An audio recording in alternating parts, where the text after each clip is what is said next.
ಓಂ ನಮೋ ವೆಂಕಟೇಶಾಯ. ನಮಸ್ಕಾರ ಸ್ನೇಹಿತರೆ, ಪ್ರಮಿಳಾ ಟಾಕ್ಸ್ಗೆ ನಿಮಗೆಲ್ಲರಿಗೂ ಸ್ವಾಗತ. ಸ್ನೇಹಿತರೆ, 2026 ಏಪ್ರಿಲ್ ತಿಂಗಳ ವೈಶಾಖ ಮಾಸದ ಕೃಷ್ಣ ಪಕ್ಷದ ಅಮಾವಾಸ್ಯೆ ಯಾವ ದಿನಾಂಕದಂದು ಬಂದಿದೆ? ಈ ದಿನದ ವಿಶೇಷತೆ ಏನು? ಈ ಅಮಾವಾಸ್ಯೆಯಂದು ನಾವು ಆಚರಿಸಬೇಕಾದಂತಹ ನಿಯಮಗಳು ಯಾವುವು? ಎಷ್ಟೋ ಜನ ಅಮಾವಾಸ್ಯೆ ಅಶುಭ ಸೂಚಕ ಅಂತ ಭಾವಿಸಿರ್ತಾರೆ. ಅಂತಹ ಅಮಾವಾಸ್ಯೆ ವಿಶೇಷತೆ ಏನು? ಈ ದಿನ ನಾವು ಏನು ಕೆಲಸಗಳನ್ನು ಮಾಡ್ಕೋಬೇಕು, ಯಾವ ನಿಯಮಗಳನ್ನು ಪಾಲಿಸಬೇಕು, ಯಾವ ನಿಯಮಗಳನ್ನು ಪಾಲಿಸಿದರೆ ದಾಂಪತ್ಯ ಕಲಹ, ಮಕ್ಕಳು ಓದಿನಲ್ಲಿ ಹಿಂದೆ ಇರೋದು, ಆರೋಗ್ಯ ಸಮಸ್ಯೆಗಳು, ಕೈ ಹಿಡಿದ ಕೆಲಸಗಳಲ್ಲಿ ಅಡೆತಡೆಗಳು, ವ್ಯಾಪಾರದಲ್ಲಿ ನಷ್ಟ, ಇನ್ನೂ ಮುಂತಾದ ಯಾವುದೇ ಸಮಸ್ಯೆಗಳಿದ್ದರೂ ಅವು ಬಹಳ ಸುಲಭವಾಗಿ ಪರಿಹಾರ ಆಗುತ್ತೆ ಈ ಕೆಲಸಗಳನ್ನು ಮಾಡೋದ್ರಿಂದ. ಈ ರೆಮಿಡೀಸ್ನ ಅಮಾವಾಸ್ಯೆ ದಿನದಂದು ಮಾಡಿಕೊಳ್ಳೋದ್ರಿಂದ ಅಂತ ಈ ವಿಡಿಯೋದಲ್ಲಿ ವಿವರವಾಗಿ ತಿಳ್ಕೊಳ್ಳೋಣ. ಸ್ನೇಹಿತರೆ, ನೀವಿನ್ನೂ ನನ್ನ ಚಾನಲ್ನ ಸಬ್ಸ್ಕ್ರೈಬ್ ಮಾಡ್ಕೊಳ್ದೇ ಇದ್ದರೆ ದಯವಿಟ್ಟು ಸಬ್ಸ್ಕ್ರೈಬ್ ಮಾಡ್ಕೊಳ್ಳಿ, ಈ ವಿಡಿಯೋಗೊಂದು ಲೈಕ್ ಕೊಡಿ. 2026 ಏಪ್ರಿಲ್ ತಿಂಗಳ ವೈಶಾಖ ಅಮಾವಾಸ್ಯೆ ಏಪ್ರಿಲ್ 16ನೇ ತಾರೀಕು ಗುರುವಾರ ರಾತ್ರಿ 8:11 ಪ್ರಾರಂಭವಾಗಿ ಏಪ್ರಿಲ್ 17ನೇ ತಾರೀಕು ಶುಕ್ರವಾರ ಸಂಜೆ 5:20 ಅಂತ್ಯವಾಗುತ್ತೆ. ಅಂದರೆ ನಾವು ಏಪ್ರಿಲ್ 17ನೇ ತಾರೀಕು ಅಮಾವಾಸ್ಯೆಯ ನಿಯಮಗಳನ್ನೆಲ್ಲ ಪಾಲಿಸಬೇಕಾಗಿದೆ. ಏಪ್ರಿಲ್ 17ನೇ ತಾರೀಕು ಶುಕ್ರವಾರ ಬರುತ್ತೆ ಸ್ನೇಹಿತರೆ. ಆದರೆ ದೃಷ್ಟಿಗೆ ಸಂಬಂಧಿಸಿದಂತಹ ಪರಿಹಾರಗಳನ್ನು 16ನೇ ತಾರೀಕು ರಾತ್ರಿ 8:15 ರಾತ್ರಿ 10 ಗಂಟೆಯವರೆಗೂ ಮಾಡಿಕೊಳ್ಬಹುದು. ವಿಷ್ಣುವಿಗೆ ಪ್ರಿಯವಾದ ವೈಶಾಖ ಅಮಾವಾಸ್ಯೆಯಲ್ಲಿ ಬರುವಂತಹ ಅಮಾವಾಸ್ಯೆ ಇದು ಬಹಳ ವಿಶೇಷತೆಯನ್ನು ಹೊಂದಿದೆ. ಈ ದಿನ ಲಕ್ಷ್ಮೀನಾರಾಯಣರನ್ನು ಪೂಜಿಸಿಕೊಳ್ಳುವುದು, ಪೂರ್ವಜರ ಆತ್ಮದ ಶಾಂತಿಗಾಗಿ ಪಿತೃತರ್ಪಣ ನೀಡುವುದು, ದಾನ ಧರ್ಮ ಮಾಡುವುದು ಮತ್ತು ಪವಿತ್ರ ನದಿಗಳಲ್ಲಿ ಸ್ನಾನ ಮಾಡುವುದು, ಮನೆಗಳಲ್ಲಿ ನಕಾರಾತ್ಮಕತೆಯನ್ನು ದೂರ ಮಾಡಲು ಕೆಲವು ಪರಿಹಾರಗಳನ್ನು ಮಾಡಿಕೊಳ್ಳುವುದು ಮುಂತಾದ ಆಧ್ಯಾತ್ಮಿಕ ಆಚರಣೆಗಳಿಗೆ ವಿಶೇಷವಾದ ಮಹತ್ವವನ್ನು ಹೊಂದಿದೆ ಈ ಅಮಾವಾಸ್ಯೆ. ಇವೆಲ್ಲವನ್ನು ಅಮಾವಾಸ್ಯೆಯ ದಿನ ಮಾಡಿಕೊಳ್ಳುವುದು ಉತ್ತಮವೆಂದು ಪಂಡಿತರು ಹೇಳ್ತಾರೆ. ಈಗ ಹೇಳಿದ ಇವೆಲ್ಲವುಗಳನ್ನು ಒಂದೊಂದಾಗಿ ತಿಳ್ಕೊಳ್ಳೋಣ. ಮೊದಲಿಗೆ ಲಕ್ಷ್ಮೀನಾರಾಯಣರನ್ನು ಪೂಜಿಸಿಕೊಳ್ಳುವುದು. ಸ್ನೇಹಿತರೆ, 17ನೇ ತಾರೀಕು ಬೆಳಗಿನ ಜಾವ ಬ್ರಾಹ್ಮಿ ಮುಹೂರ್ತದಲ್ಲಿ ಲಕ್ಷ್ಮೀನಾರಾಯಣರನ್ನು ಪೂಜಿಸಿಕೊಂಡ್ರೆ ಅಷ್ಟೈಶ್ವರ್ಯಗಳು ನಿಮ್ಮದಾಗುತ್ತೆ, ಹೆಚ್ಚಿನ ದುಪ್ಪಟ್ಟು ಫಲ ನಿಮ್ಮದಾಗುತ್ತೆ ಅಂತ ಪುರಾಣಗಳು ಹೇಳ್ತವೆ. ಹಣ್ಣು ಹಾಲು ಸಿಹಿಯನ್ನು ನೈವೇದ್ಯಕ್ಕಿಟ್ಟು ವಿವಿಧ ಹೂಗಳಿಂದ ಲಕ್ಷ್ಮೀನಾರಾಯಣರ ಫೋಟೋ ಅಥವಾ ವಿಗ್ರಹವನ್ನು ಅಲಂಕರಿಸಿ 2 ತುಪ್ಪದ ದೀಪಗಳನ್ನು ಹಚ್ಚಿ ತುಳಸಿ ಎಲೆಗಳಿಂದ ಅಷ್ಟೋತ್ತರಗಳನ್ನು ಹೇಳಿಕೊಳ್ತಾ ಲಕ್ಷ್ಮೀನಾರಾಯಣರನ್ನು ಪೂಜಿಸಿಕೊಂಡ್ರೆ ಅಷ್ಟೈಶ್ವರ್ಯಗಳು ನಿಮ್ಮದಾಗುತ್ತೆ, ನಿಮ್ಮ ಮನೆಯಲ್ಲಿರುವ ದಾರಿದ್ರ್ಯವೆಲ್ಲ ಹೊರಟು ಹೋಗುತ್ತೆ, ನಿಮ್ಮ ಸಂಪತ್ತು ಸಮೃದ್ಧಿ ಹೆಚ್ಚಾಗುತ್ತೆ, ನಿಮ್ಮ ಜೀವನದಲ್ಲಿರುವ ಕಷ್ಟಗಳು ದೂರವಾಗಿ ನಿಮ್ಮ ಆಸೆಗಳು ಈಡೇರ್ತವೆ ಎಂಬ ಧಾರ್ಮಿಕ ನಂಬಿಕೆ ಇದೆ. ಇನ್ನು ಎರಡನೆಯದಾಗಿ ನಮ್ಮ ಪೂರ್ವಜರಿಗೆ ಶ್ರಾದ್ದವನ್ನು ಆಚರಿಸಿ ತರ್ಪಣಗಳನ್ನು ಬಿಡುವುದರಿಂದ ಪೂರ್ವಜರ ಆತ್ಮಗಳಿಗೆ ಶಾಂತಿ ಸಿಗುತ್ತೆ ಮತ್ತು ಕುಟುಂಬಕ್ಕೆ ಅವರ ಆಶೀರ್ವಾದ ದೊರೆಯುತ್ತೆ ಅನ್ನುವ ನಂಬಿಕೆ ಇದೆ. ಇದು ಖಂಡಿತ ನಿಜ ಸ್ನೇಹಿತರೆ. ನೀವು ನಿಮ್ಮ ಪೂರ್ವಜರಿಗೆ ಶ್ರಾದ್ದವನ್ನು ಆಚರಿಸಿ ದರ್ಬೆ, ಎಳ್ಳು, ನೀರು ಮತ್ತು ಹಾಲನ್ನು ಬಳಸಿ ನೀವು ಪಿತೃಗಳಿಗೆ ತರ್ಪಣವನ್ನು ಬಿಡಿ.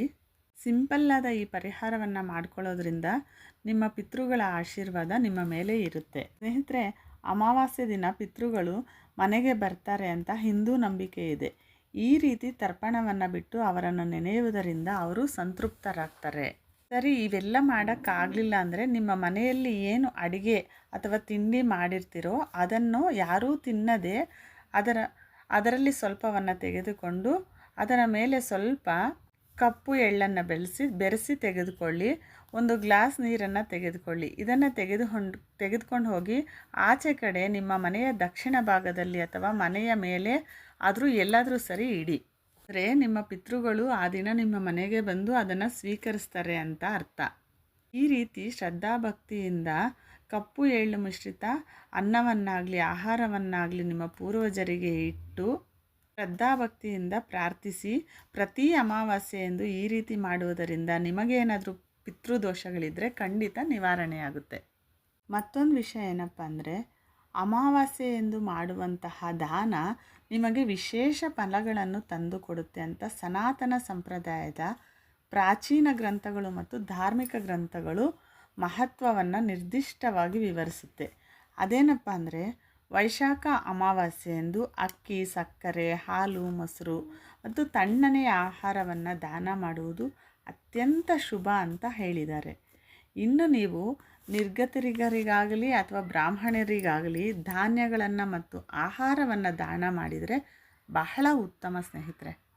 ಇನ್ನು ದಾನ ಧರ್ಮದ ಬಗ್ಗೆ ಉಲ್ಲೇಖಿಸುವಾಗ ಮನುಸ್ಮೃತಿ ಗ್ರಂಥ ಹೀಗೆ ಹೇಳುತ್ತೆ: ತಪಃ ಪರಮ ಕೃತಯುಗ ತ್ರೇತಾಯಂ ಜ್ಞಾನಮುಚ್ಯತೆ ದ್ವಾಪರ್ ಯಜ್ಞಮೇವ ಹೋರ್ಧನಮೇಕಂ ಕಲಾಯುಗೆ. ಅಂದರೆ ಸತ್ಯಯುಗದಲ್ಲಿ ತಪಸ್ಸು, ತ್ರೇತಾಯುಗದಲ್ಲಿ ಜ್ಞಾನ, ದ್ವಾಪರ ಯುಗದಲ್ಲಿ ಯಜ್ಞ, ಕಲಿಯುಗದಲ್ಲಿ ದಾನ ಮಾನವ ಕಲ್ಯಾಣದ ಶ್ರೇಷ್ಠ ಸಾಧನಗಳಾಗಿವೆ ಅಂತ ಅರ್ಥ. ನಾವು ಕಲಿಯುಗದಲ್ಲಿರುವುದರಿಂದ ನಮಗೆ ಸಾಧ್ಯವಾದಷ್ಟು ದಾನ ಮಾಡಿ ನಮ್ಮ ಜೀವನವನ್ನು ಧನ್ಯ ಮಾಡಿಕೊಳ್ಳೋಣ ಅಂತ ಇದರ ಅರ್ಥ. ಈ ಅಮಾವಾಸ್ಯೆ ದಿನಗಳಲ್ಲಿ ನದಿಗಳಲ್ಲಿ ಸ್ನಾನ ಮಾಡುವುದು ಮಂಗಳಕರವೆಂದು ಪರಿಗಣಿಸಿದ್ದಾರೆ. ನಿಮಗೂ ಸಾಧ್ಯವಾದರೆ ನದಿ ಸ್ನಾನ ಮಾಡಿ. ಈ ಅಮಾವಾಸ್ಯೆಯಂದು ನೀವು ತಪ್ಪದೇ ಪಾಲಿಸಬೇಕಾದಂಥ ಪರಿಹಾರ ಏನಪ್ಪ ಅಂದರೆ, ನಿಮ್ಮ ಮನೆಗೆ ಯಾವುದೇ ನರದೃಷ್ಟಿ ಇದ್ದರೂ ಅಥವಾ ಯಾವುದೇ ನಕಾರಾತ್ಮಕ ಶಕ್ತಿ ನಿಮ್ಮ ಮನೆಯಲ್ಲಿದ್ದರೂ ಅದಕ್ಕೆ ಸೂಕ್ತವಾದ ಪರಿಹಾರವೊಂದು ಖಂಡಿತ ಅಮಾವಾಸ್ಯೆ ದಿನ ಮರೆಯದೆ ಮಾಡ್ಕೊಳ್ಳಿ. ಏನಪ್ಪ ಅದು ಅಂದರೆ, ಧೂಪವನ್ನು ಹಾಕಿ. ಧೂಪವನ್ನು ಯಾವುದ್ರಲ್ಲಿ ಹಾಕಬೇಕು ಅಂದರೆ, ನೀವು ಉರಿಯುತ್ತಿರುವಂತಹ ಕೆಂಡದ ಮೇಲೆ ಸಾಂಬ್ರಾಣಿ, ಕರ್ಪೂರ, ಒಣಗಿದ ಬೇವಿನ ಎಲೆಗಳು, ಒಣಗಿದ ತುಳಸಿ ಎಲೆಗಳು, ಸ್ವಲ್ಪ ದರ್ಬೆ, ಒಣಗಿದ ವೀಳ್ಯದೆಲೆ ಇವೆಲ್ಲವನ್ನು ಹಾಕಿ, ಲವಂಗ ಇವೆಲ್ಲವನ್ನು ಹಾಕಿ ಮನೆಯ ಮೂಲೆ ಮೂಲೆಯಲ್ಲೂ ಈ ಧೂಪವನ್ನು ಹಾಕಿದರೆ ನಿಮ್ಮ ಮನೆಯಲ್ಲಿರುವಂತಹ ನೆಗೆಟಿವ್ ಎನರ್ಜಿ ಹೊರಟು ಹೋಗುತ್ತೆ. ಧನಾತ್ಮಕ ಶಕ್ತಿ ನಿಮ್ಮ ಮನೆಯಲ್ಲೆಲ್ಲ ತುಂಬಿಕೊಳ್ಳುತ್ತೆ ಸ್ನೇಹಿತರೆ. ಈ ಧೂಪವನ್ನು ಮನೆಯ ಪ್ರತಿ ಮೂಲೆ ಮೂಲೆಗೂ ಬಿಡದೆ ಹಾಕಬೇಕು ಸ್ನೇಹಿತರೆ. ಅಮಾವಾಸ್ಯೆ ದಿನವನ್ನು ಅನೇಕ ಜನ ಅಶುಭ ಸೂಚಕ ಅಂತ ಭಾವಿಸಿ ಈ ದಿನ ಯಾವುದೇ ಕೆಲಸಗಳನ್ನು ಮಾಡೋದಿಲ್ಲ. ಅಮಾವಾಸ್ಯೆ ಮತ್ತು ಪೌರ್ಣಮಿ ಶೂನ್ಯ ತಿಥಿಗಳು. ಇಂತಹ ಶೂನ್ಯ ತಿಥಿಗಳಲ್ಲಿ ವಿಶೇಷವಾದ ದೈವಿಕ ಶಕ್ತಿಗಳು ಇರುತ್ತವೆ. ಈ ತಿಥಿಗಳು ಪರಮ ಪವಿತ್ರವಾದವು ಅಂತ ಪುರಾಣಗಳು ಹೇಳ್ತವೆ. ಮಹಾಭಾರತದಲ್ಲಿ ಪಾಂಡವರು ಯಾವುದೇ ಕೆಲಸವನ್ನು ಪ್ರಾರಂಭಿಸಿದರೂ ಅಮಾವಾಸ್ಯೆ ದಿನದಂದೇ ಪ್ರಾರಂಭಿಸ್ತಾಯಿದ್ರು. ಹಾಗೆ ಅಮಾವಾಸ್ಯೆ ಎಂದು ಪ್ರಾರಂಭಿಸಿ ತಮ್ಮ ಕೆಲಸ ಕಾರ್ಯಗಳಲ್ಲಿ ಯಶಸ್ಸನ್ನು ಪಡೆದರು. ಅಮಾವಾಸ್ಯೆ ದಿನವನ್ನು ಅತ್ಯಂತ ಪವಿತ್ರವೆಂದು ಪಾಂಡವರು ಭಾವಿಸಿದರು. ಈಗಲೂ ನೋಡಿ, ತಮಿಳುನಾಡು, ಕೇರಳ ಮತ್ತು ಉತ್ತರ ಭಾರತದ ಕೆಲವು ರಾಜ್ಯಗಳಲ್ಲಿ ಅಮಾವಾಸ್ಯೆ ದಿನಕ್ಕಾಗಿ ಕಾದಿದ್ದು ಒಳ್ಳೆಯ ಕೆಲಸಗಳನ್ನು ಪ್ರಾರಂಭ ಮಾಡ್ತಾರೆ. ಅಮಾವಾಸ್ಯೆ ದೇವರ ಪೂಜೆ ಮತ್ತು ಕೆಲಸಗಳಿಗೆ ಬಹಳ ಶುಭ ದಿನ ಅಂತ ಅವರೆಲ್ಲ ಭಾವಿಸ್ತಾರೆ. ಅಮಾವಾಸ್ಯೆ ದಿನ ಹುಟ್ಟಿದಂಥವರು ದೊಡ್ಡ ದೊಡ್ಡ ಸ್ಥಾನವನ್ನು ಅಲಂಕರಿಸಿದ್ದಾರೆ. ಅಮಾವಾಸ್ಯೆ ಮೈಲಿಗೆಯೂ ಅಲ್ಲ, ನಿಷಿದ್ಧವಾದದ್ದು ಅಲ್ಲ ಸ್ನೇಹಿತರೆ.